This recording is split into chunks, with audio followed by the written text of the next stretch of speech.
Hello everyone, welcome to our YouTube channel. आज के इस वीडियो में हम लोग सी लैंग्वेज का लेक्चर 3 स्टार्ट कर रहे हैं। आई होप आप लोगों ने इससे पहले के 2 लेक्चर देख लिए हो, क्योंकि मैंने इससे पहले के 2 लेक्चर्स में कुछ इंपॉर्टेंट टॉपिक्स डिस्कस किए थे, जिसको देखने के बाद ही आप इस वीडियो को देखोगे तो आपको वीडियो और अच्छे से समझ में आएगा। तो आप उन वीडियोस को जाकर देख लेना, आपको प्लेलिस्ट की लिंक डिस्क्रिप्शन में मिल जाएगी या अभी आई बटन में शो हो जाएगी, तो आप वहां से जाकर उसे देख सकते हो। अब हम लेक्चर 3 को स्टार्ट करते हैं। उससे पहले मैं आपको नोट्स की इन्फॉर्मेशन दे देता हूँ। आपको नोट्स जो है वो टेलीग्राम चैनल पर मिलेंगे एंड हर वीडियो के सेपरेट नोट्स हैं, तो आप वहां से जाकर उसे चेकआउट कर सकते हो। अब हम देख लेते हैं कि इस वीडियो में हम लोग क्या क्या पढ़ने वाले हैं। आज हम पढ़ने वाले हैं कीवर्ड्स, आइडेंटिफायर्स एंड कमेंट्स को। तो चलिए कीवर्ड्स से शुरू करते हैं। कीवर्ड्स, फर्स्ट पॉइंट है pre defined words of a programming language. Keywords क्या होते हैं? प्री डिफाइंड वर्ड्स होते हैं प्रोग्रामिंग लैंग्वेज के। मींस ये वर्ड जो होते हैं वो उस लैंग्वेज के कंपाइलर की लाइब्रेरी में होते हैं, तो वो प्री डिफाइंड वर्ड्स हैं। एंड नेक्स्ट पॉइंट लिखा है gives special meaning to the compiler. Means ये जो कीवर्ड्स होते हैं वो स्पेशल मीनिंग कन्वे करते हैं कंपाइलर को कि इस वर्ड की मीनिंग ये है। थर्ड पॉइंट है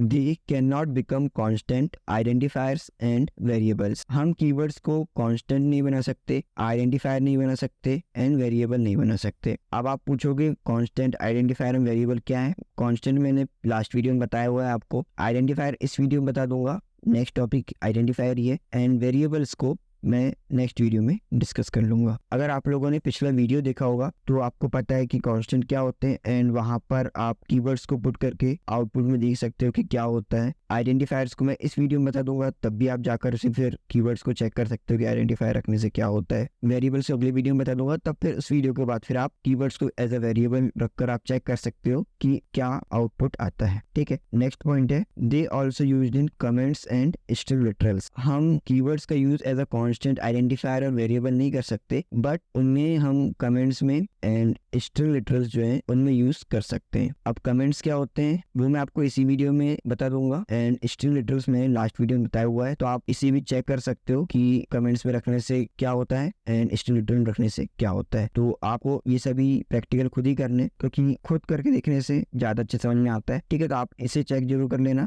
नेक्स्ट पॉइंट है there are 32 keywords in C language. C language में 32 कीवर्ड्स है। एंड लास्ट पॉइंट है they are also known as reserved words. हम कीवर्ड्स को रिजर्व वर्ड्स भी बोलते हैं। एक बार समराइज कर लेते हैं इससे। कीवर्ड्स क्या होते हैं? प्री डिफाइंड वर्ड्स होते हैं प्रोग्रामिंग लैंग्वेज के। ये स्पेशल मीनिंग कन्वे करते हैं कंपाइलर को। इन्हें हम कांस्टेंट, आइडेंटिफायर और वेरिएबल नहीं बना सकते, बट हम इन्हें as a comment and string literal use कर सकते हैं। और सी लैंग्वेज में 32 कीवर्ड्स होते हैं और कीवर्ड्स को रिजर्व वर्ड्स भी बोलते हैं। अब हम चलते हैं और देख लेते हैं कि 32 कीवर्ड्स कौन कौन से होते हैं। ये हमारे 32 कीवर्ड्स, उसमें से कुछ के नाम तो आपने सुने होंगे, अब कुछ जो बच गए हैं आप यहाँ से देख लेना। ठीक है, जैसे मैंने आपको लास्ट वीडियो में बताया था ये कॉन्स्ट, ठीक है, इंट भी बताया था मैंने। तो ऐसी और कीवर्ड्स हैं जिन्हें हम यूज करेंगे आगे भी और आपको वो याद होते जाएंगे। आप इसका प्रैक्टिकल खुद कंपाइलर में जाकर कर लेना। ठीक है, अब हम चलते हैं और आइडेंटिफायर्स को समझ लेते हैं। Identifiers, name of function, variable, class, structure और यूनियन।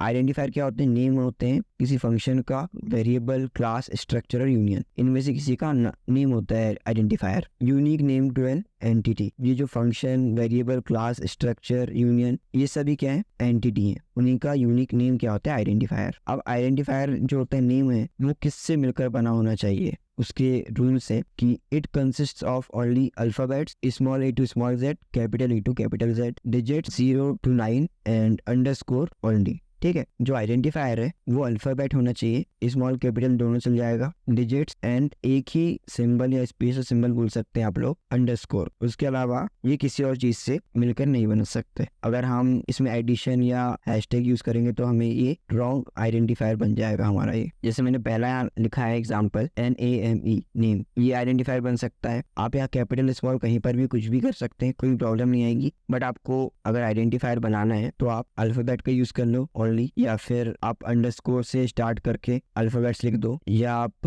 अल्फाबेट और डिजिट्स यूज कर लो, या आप तीनों भी यूज कर सकते हो। आप कैपिटल स्मॉल कहीं पर भी कर लो, बट आपको आइडेंटिफायर की स्टार्टिंग अंडरस्कोर से या अल्फाबेट से ही करनी है। आप डिजिट से इसकी स्टार्टिंग नहीं कर सकते। अगर आप ऐसा करोगे तो ये एरर दे देगा। ठीक है, या फिर आप चेक कर सकते हो आइडेंटिफायर बनाकर। अभी मैंने आपको वेरिएबल वगैरह नहीं पढ़ाया है, तो अगर आप अगला वीडियो देख लो उसके बाद फिर आप इसका प्रैक्टिकल कर सकते हो, क्योंकि वेरिएबल का नेम ही होता है। आपको बस याद रखना है कि आइडेंटिफायर नेम होता है function, variable, class, structure, union का, एंड इसे बनाने के लिए हमें अल्फाबेट, डिजिट एंड अंडरस्कोर का यूज करना है, और स्टार्ट हमें अंडरस्कोर या अल्फाबेट से करना है। और अल्फाबेट कहीं पर स्मॉल कहीं पर कैपिटल, कुछ भी कर लो, कोई दिक्कत नहीं आएगी। आप ऐसा भी लिख सकते हो, एन कैपिटल कर लिए, यहाँ पर जो नेम लिखा है हमने वहां पर एन कैपिटल कर ली, फिर ई स्मॉल एम कैपिटल कर लिए, फिर ई स्मॉल, ऐसा भी करके लिख सकते हो, कोई दिक्कत नहीं आएगी। बट आपको स्टार्टिंग अल्फाबेट से या अंडरस्कोर से करनी है, एंड हो गया। और आपको ओनली डिजिट्स या ओनली अंडरस्कोर का यूज करके आप नहीं कर सकते, आपको अल्फाबेट यूज करना ही होगा। तो चलिए हम लोग अब कमेंट्स को समझ लेते हैं, और कमेंट्स को हम लोग VS कोड में जाकर भी देखेंगे कि कमेंट कैसे डिक्लेयर करते हैं। Comments, it provide the detail about author, date of writing and other that kind of information of the code. Comments क्या है, डिटेल बताता है ऑथर के बारे में, या किस डेट पर इस कोड को लिखा गया था, या ऐसी कुछ इन्फॉर्मेशन कोड के बारे में। कमेंट का यूज हम लोग इन्फॉर्मेशन के लिए करते हैं, उस कोड के बारे में, किसको लिखा, किसने, कब लिखा है, या फिर किस लिए लिखा है, इसका टॉपिक क्या था, इस तरीके का कुछ। नेक्स्ट पॉइंट है, it gives detail about the line of code. जब हम बहुत सारी लाइन ऑफ कोड लिखते हैं तो उसमें हर लाइन के पहले उस नीचे लाइन का जो कोड है उसकी मीनिंग लिखी हुई होती है, जो कि अगले किसी पर्सन को उस कोड को एडिट करना है तो वो बहुत ज्यादा हेल्प करती है। और ये जो कमेंट्स लिखे हुए होते हैं वो ह्यूमन रीडेबल फॉर्म में होते हैं। यहाँ लिखा भी मैंने, it is in the human readable form, means ये जो कमेंट्स होते हैं ह्यूमन रीडेबल फॉर्म में होते हैं, मतलब सिंपल इंग्लिश में होते हैं। They do not affect the execution of the program. Comments जो होते हैं वो प्रोग्राम के एग्जीक्यूशन को अफेक्ट नहीं करते। अब मैं आपको बता देता हूँ, 2 टाइप्स के कमेंट होते हैं सी लैंग्वेज में। सबसे पहला सिंगल लाइन कमेंट और दूसरा multi line comment. Single line comment के लिए 2 स्लैश यूज करते हैं एंड एक लाइन लिखी हुई होती है, एंड उसके बाद मल्टी लाइन कमेंट के लिए स्लैश प्लस एस्ट्रिक और फिर बहुत सारी लाइन लिखी है कोड की, एंड उसके बाद एस्ट्रिक प्लस स्लैश। इस तरीके से हम कमेंट्स अप्लाई करते हैं सी लैंग्वेज में। तो VS कोड में चलते हैं और वहां समझते हैं कमेंट्स को अप्लाई कैसे करना है और अच्छे से प्रैक्टिकल वे में। तो चलिए VS कोड में आ चुके हैं हम लोग। अब यहाँ पर देख लेते हैं कि कमेंट्स का यूज कैसे करना है। सिंगल लाइन कमेंट के लिए आपको डबल स्लैश यूज करना है, एंड मल्टी लाइन कमेंट के लिए स्लैश एस्ट्रिक, ऐसे इस तरीके से आप यूज कर सकते हो। अब सिंगल लाइन कमेंट में मैं लिखना चाहता हूँ, this code is written by coding version. ठीक है, ये सिंगल लाइन कमेंट हो गया। अब मल्टी लाइन कमेंट में लिखना चाहता हूँ कुछ बड़ा सा इस कोड की detail, this code prints hello world, या आगे भी आप बहुत कुछ लिख सकते हो। आप जितनी लाइन में से चाहे लिख सकते हो, बस आपको स्टार्ट यहाँ से करना है, एंड जब एंड कर रहे हो तब ऐसा लगाना है, mean slash asterisk and asterisk slash. तो मल्टी लाइन कमेंट हो जाएगा, एंड सिंगल लाइन कमेंट के लिए डबल स्लैश। इस तरीके से आप कमेंट को अप्लाई कर सकते हो। Thanks for watching, have a nice day.